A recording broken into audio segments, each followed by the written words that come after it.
Thank you very much, John. I really am honored by your invitation, which actually goes back to the Alzheimer's Disease International Conference last April, where we had a chance to spend some time chatting when we were in Budapest, and you were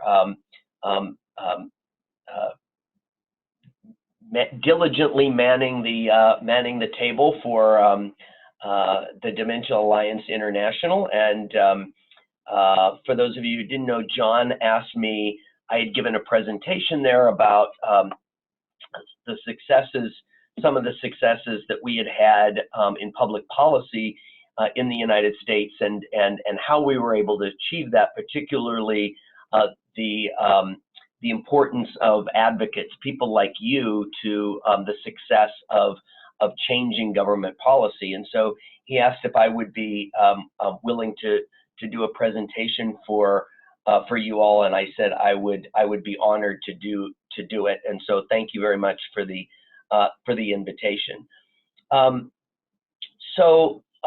Let me today what I thought I would do is just kind of review a couple of the recent major victories that we've had in public policy in the United States.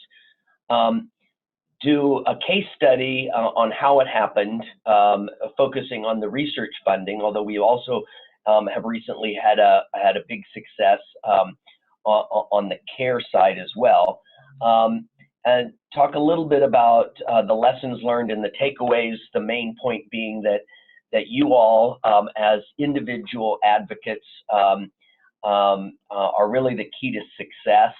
And then I'll take any questions that you might have and try to provide some halfway intelligent answers.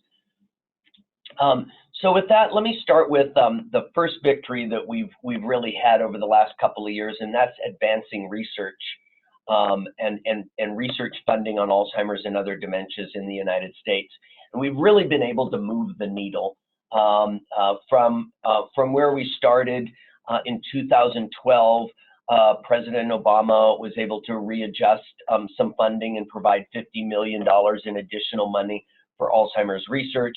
In 2014, the U.S. Congress provided an additional $100 million. In 2015, they provided another $25 million. These are all increases. And then for 2016, the year we're in now, there was a big $350 million increase. So if you go back to 2011, when funding for Alzheimer's research was at $448 million, today it stands at $991 million, which is a 121% increase, more than double the funding today than it was just 5 short years ago. And for 2017, Congress is currently considering an additional $350 to $400 million. And again, that would build on top of the $991 million that is currently being spent. So that's been a really big victory that we've had here in the United States. The second victory that we've had is on the care side, and that is making sure that individuals who are diagnosed with Alzheimer's and other dementias receive care planning. About a year ago, I led an expert work group that the Alzheimer's Association here in the United States convened to look at what all needed to be done between now and 2025 if we were going to create in this country the ideal care and support system, and for both individuals with the disease and their families and their caregivers. And one of the things that really rose to the top was the need for care planning shortly after a diagnosis. I know each of you on the phone come from different countries around the world, and so everybody's systems are a little bit different. Although I think in general, from what I have learned from those in other countries, there isn't exactly a country that does it very well when it comes to Alzheimer's and dementia. But one of the things that rose to the top was this notion of the need for getting people on the right path after their diagnosis. I've heard anecdotal evidence, several people have told me in the United States, that too often a doctor diagnoses a person with the disease and then says, see you next year, good luck.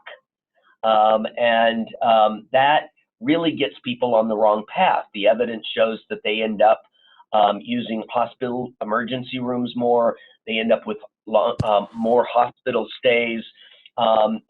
There's often mismanagement of medications.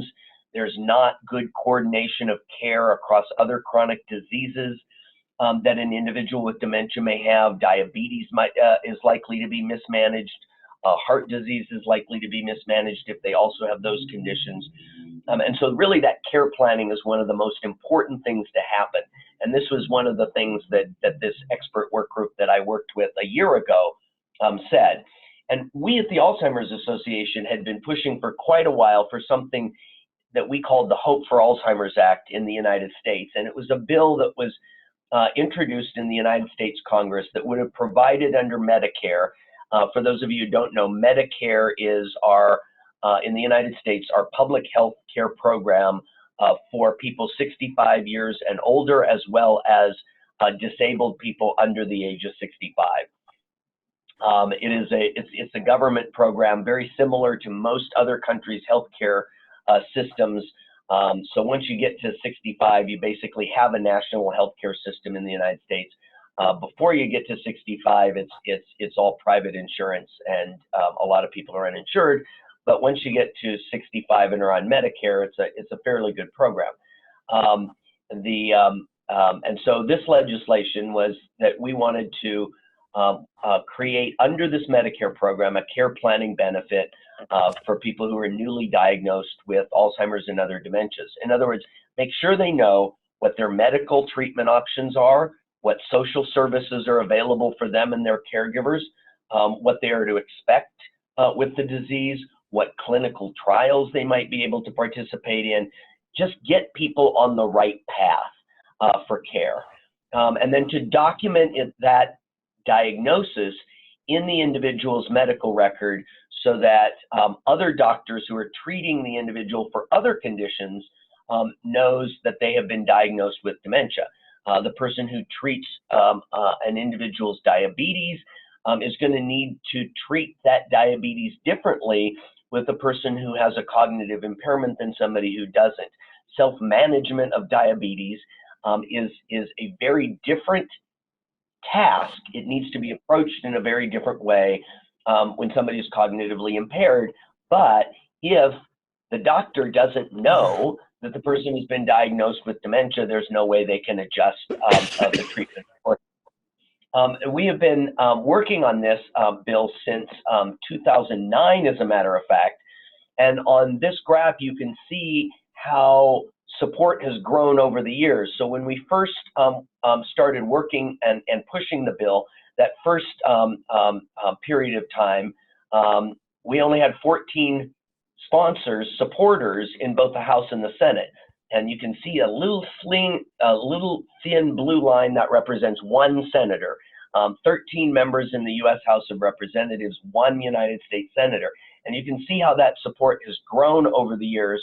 The 2015-2016 session is where we stand now, and we have 366 members, a majority of both the Senate and the House. In fact, more than 2/3 now of the House and Senate has signed on officially as a supporter of this bill. And people started taking notice of this fact, the fact that a majority of Congress supported it.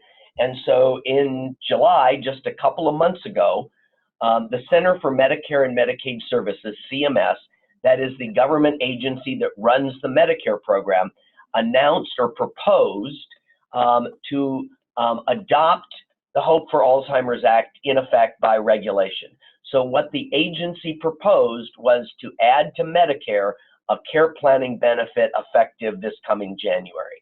That was technically a proposal. It has to be finalized, which we expect it to be at the end of October or the beginning of November. But there has been no indication that they will reverse course and pull this out of the proposal. And so we are very much positive and excited that effective January 1st, Medicare will be covering care planning for those who are diagnosed with the disease. A huge victory, and as you can see how long it has taken us to work on this. So we're very, very happy, and this is hot off the presses. This happened, John, since you and I talked in April. In April we knew about a lot of the research funding victories, but this victory is really new just within the last couple of months. So how did all of this happen? And this really gets to how some things that you might want to think about in your country. Now, let me say at the outset, I understand everybody's governmental system and political system is different. So there might be some things that are unique that I'm going to talk about that may be unique to the United States. But I think some of the general underlying principles are probably true because at the end of the day, politicians are politicians are politicians. So I think there will be some lessons and some insights that you might be able to gain if you want to work in your country and take up this mantle of advocacy, because I think you guys, as I'll show in a little bit, people like you are the key to changing government policy. So how did it happen? Well, we started with what I call the 3F approach. That is, there needs to be 3 F's as you approach changing public policy. And the first F is facts. You need to have the statistics and the data to support your cause. The second F is faces. That is real people. I'm a paid professional, so in one sense, I'm not a real person. You all are real people, and that's what matters to politicians, because real people are voters, and they're constituents, and they're people that politicians, elected officials pay attention to.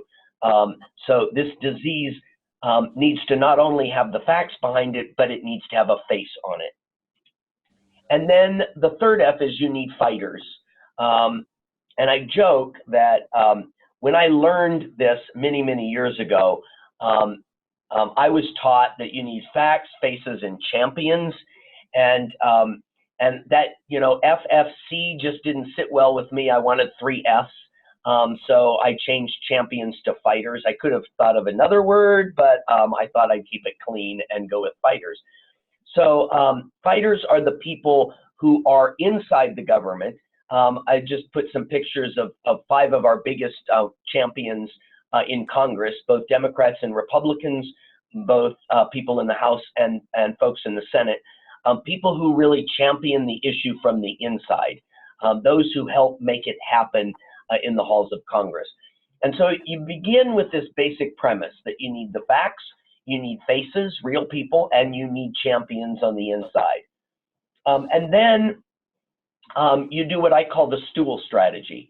A stool can only stand up if it has 3 legs. If it has 2 legs, it's not going to stand up.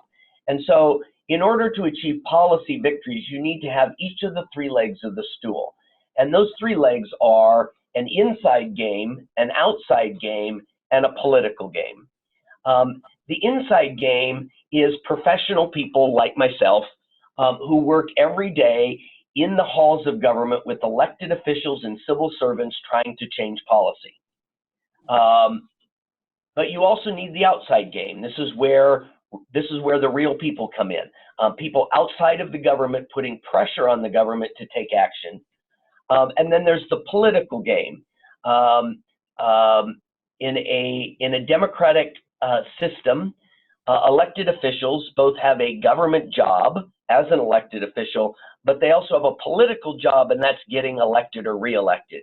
And you can play the inside and outside game with elected officials, but if you don't play the political game, if you don't get engaged in the political process with people when they're candidates, it's not as easy when you play the inside and outside game once they're elected. If you get to them as candidates, if you get to them as part of the political process, the electoral process, it becomes easier to develop a relationship, to cultivate them as champions, and to get their support and vote 100%.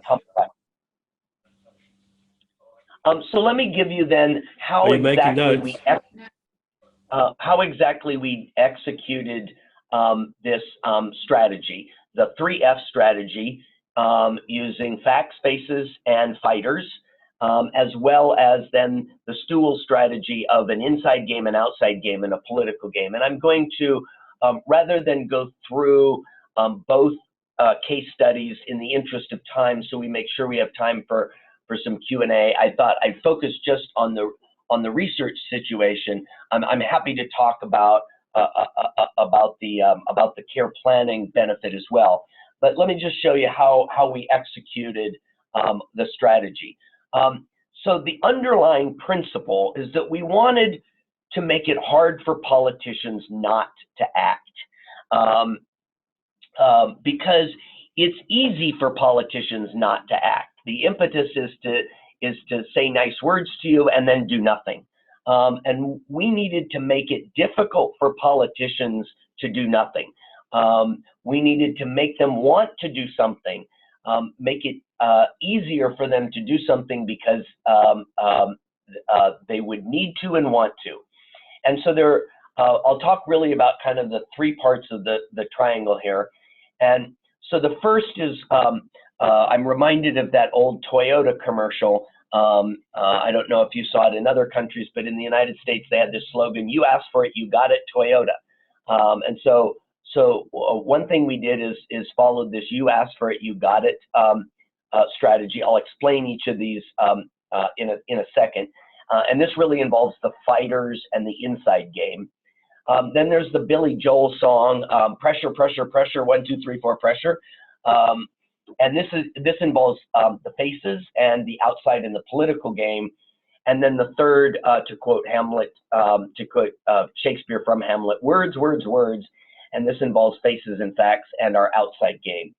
So let me talk about each of these.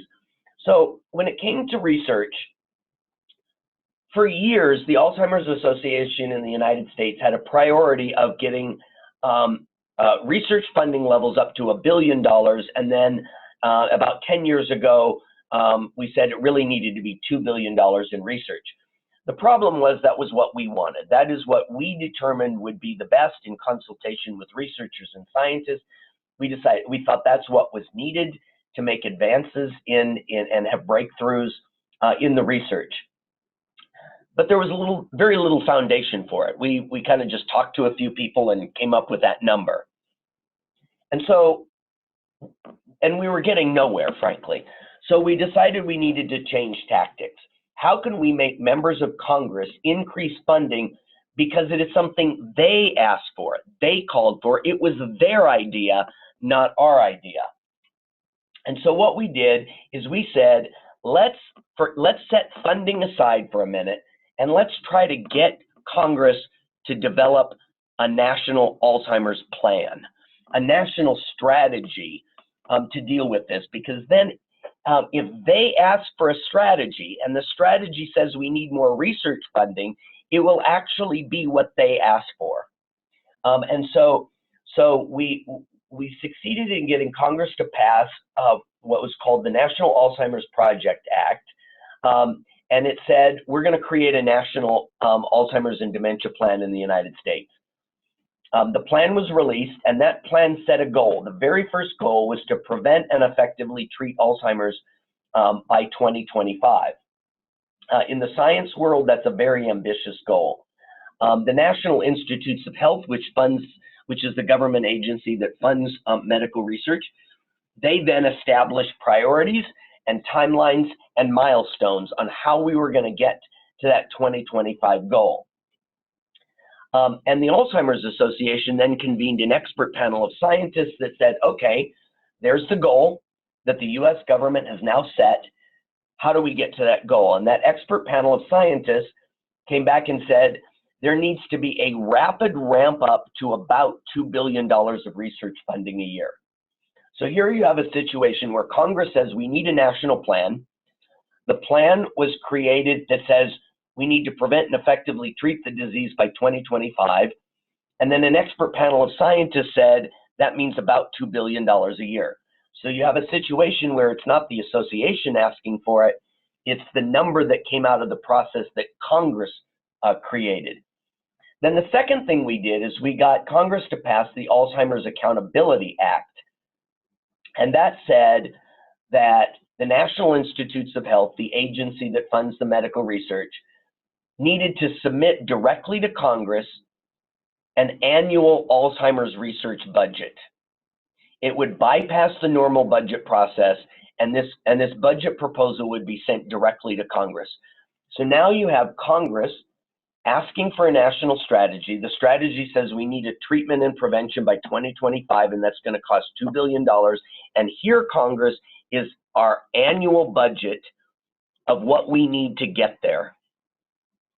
So it's Congress the result is that $2 billion request is no longer coming from the association, it's coming from the scientists themselves, and it's something Congress asked for, which makes it harder for them to say no to it because they asked for it in the first place.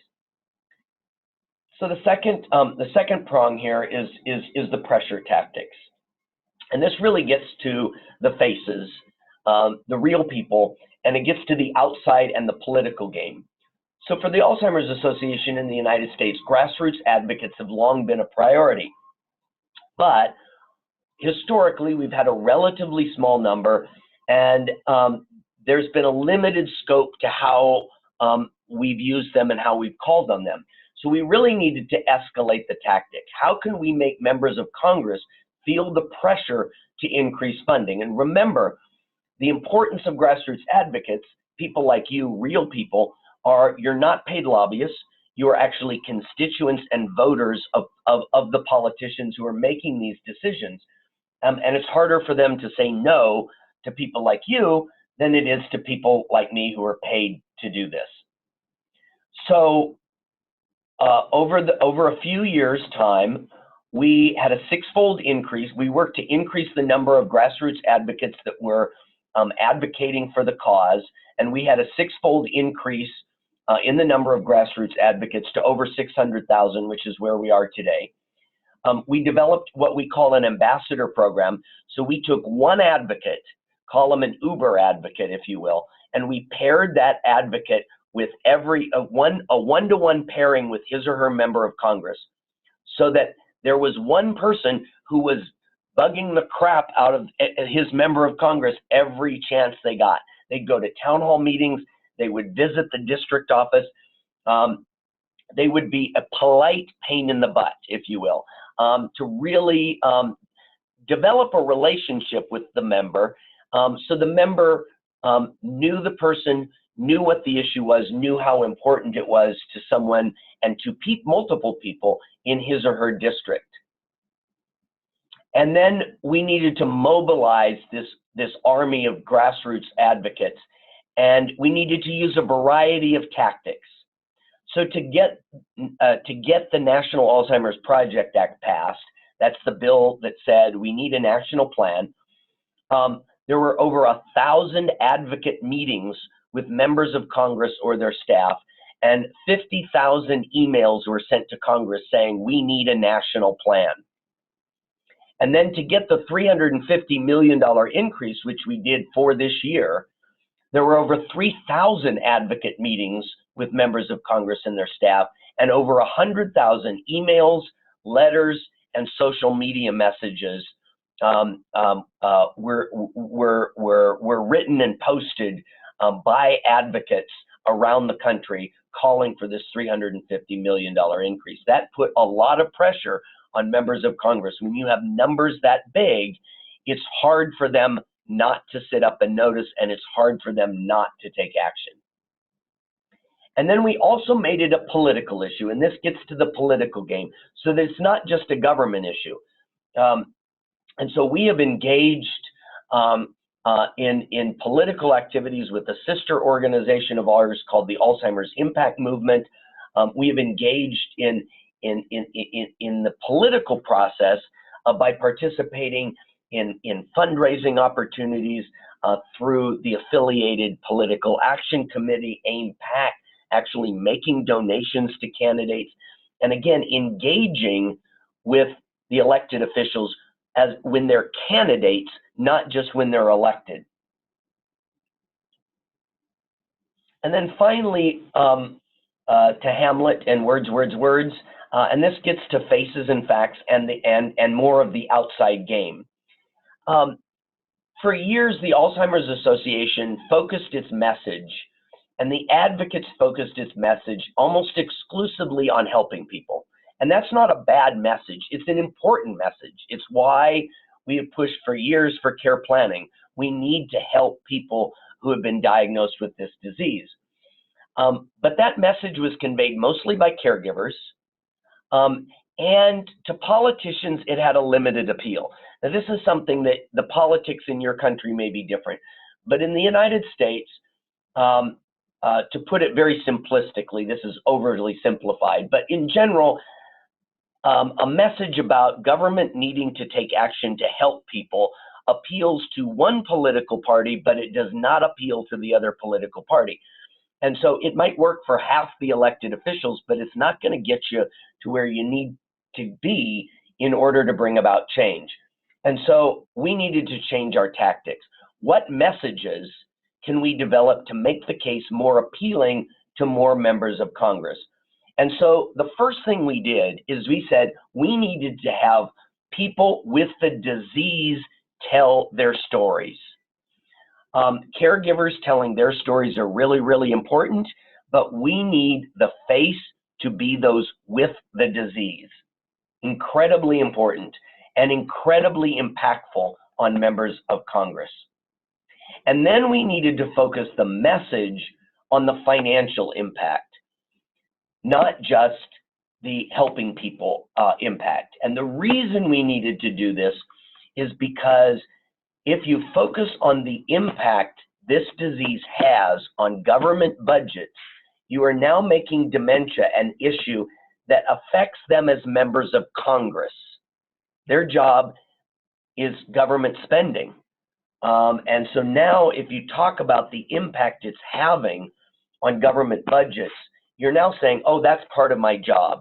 Even if they don't believe government should have a role in helping people, they do believe that government's got to fix the financial situation. So we really wanted to add to our messaging a focus on the financial impact of this disease. So we had to do some work because it doesn't just drop out of the air. So we had to create the facts. We had to build that substantive foundation. So we actually commissioned some work at the Alzheimer's Association. We asked economists to come up with how much is this disease costing America and how much could be saved if we had a treatment for the disease. There were also several journal articles that were published by academic researchers on the cost of dementia to American society and to the government budgets. And then we created what I call the elevator speech and various materials. That is, you know what? Politicians don't have time to read academic journal articles, and a lot of them wouldn't understand what's being written in journal articles. So we had to create a very simplified message that takes these facts, takes the cost of Alzheimer's to society, boils it down into the elevator speech. That is, if you were able to corner a member of Congress in the elevator and had 30 seconds while the elevator went from the first floor to the 10th floor, what would you say in that 30 seconds? And we really needed to boil our message down about the impact, the financial impact of the disease, and to have the person with the disease tell their story, and try to do that all in 30 seconds, as well as develop a piece of paper, material that you could leave behind and that the member of Congress could read after they get out of the elevator and get away from you because you're hounding them to do their job and take action on this issue.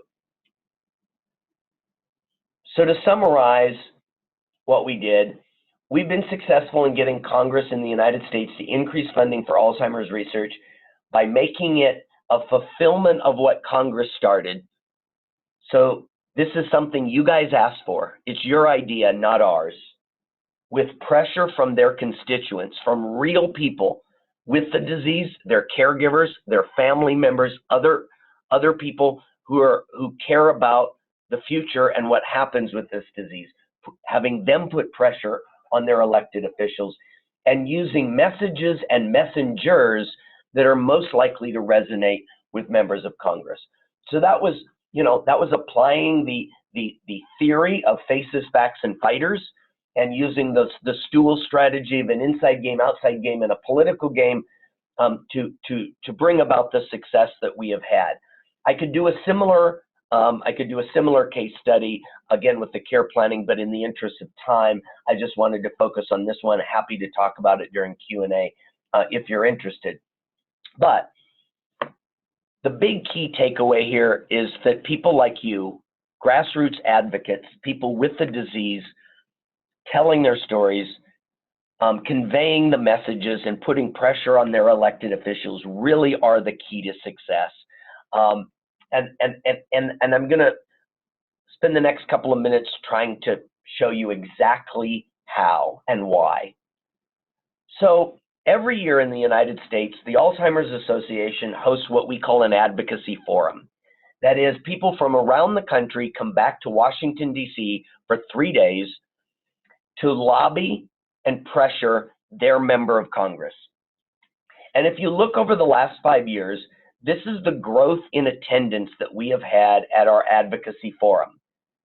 And this last year, this last March in 2016, we had over 1,000 people from around the country coming back to Washington for those 3 days.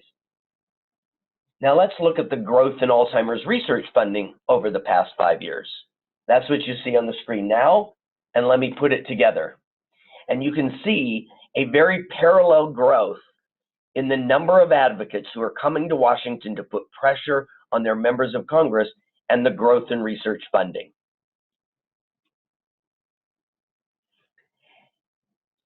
But just in case you think, oh, well, maybe that's an exception. Maybe that just happened this one time. Maybe that just happened on this one issue. It's actually bigger than that. And this is one of the biggest myths, at least in the United States. And the biggest myth in the United States is that real people don't have power, lobbyists have power. But this organization did a survey a couple of years ago of the staff of members of Congress. And they said, let's pretend that the person you work for, the elected official, has not made up his or her mind on a particular issue. What influences that member of Congress? What gets that member of Congress to make a decision on how he or she is going to vote?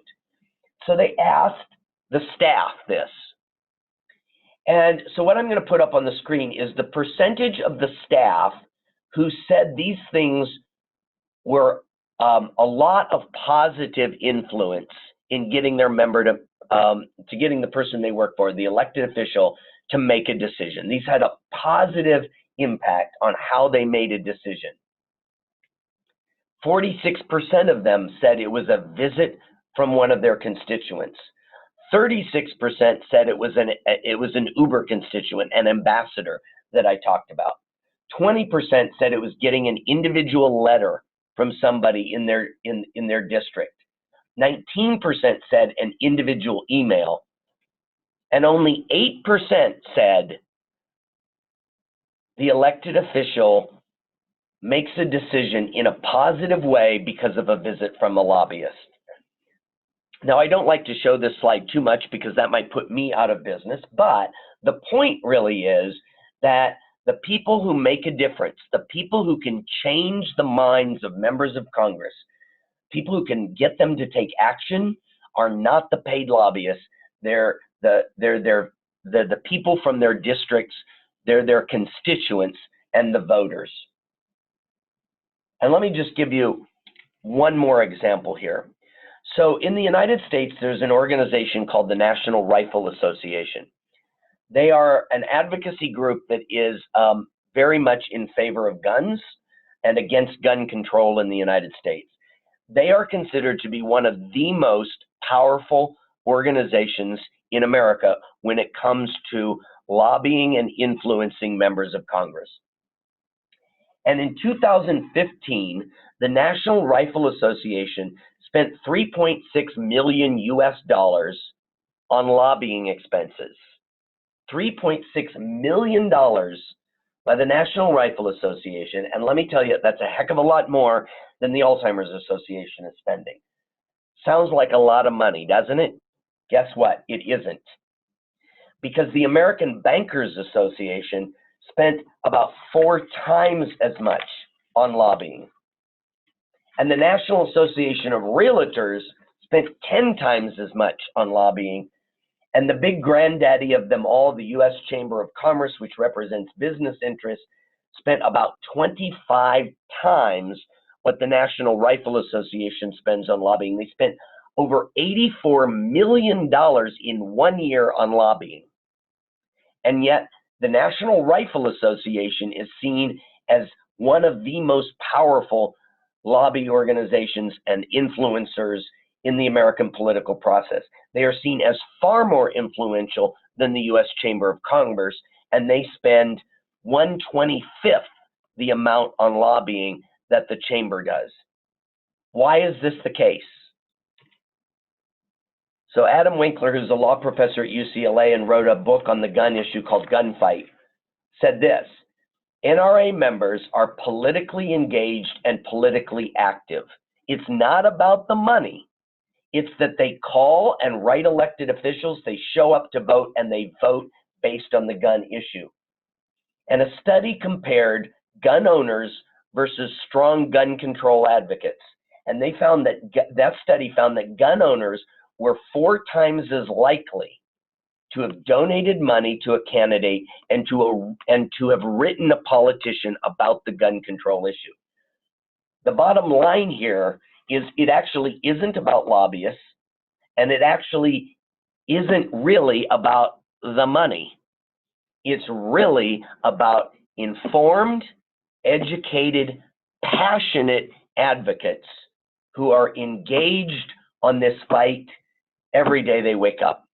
And that's what changes government policy. And that's why we've been successful. It's really been while we followed the 3 F's and the 3 legs of the stool. And it was important to do it all. It was important to have the facts.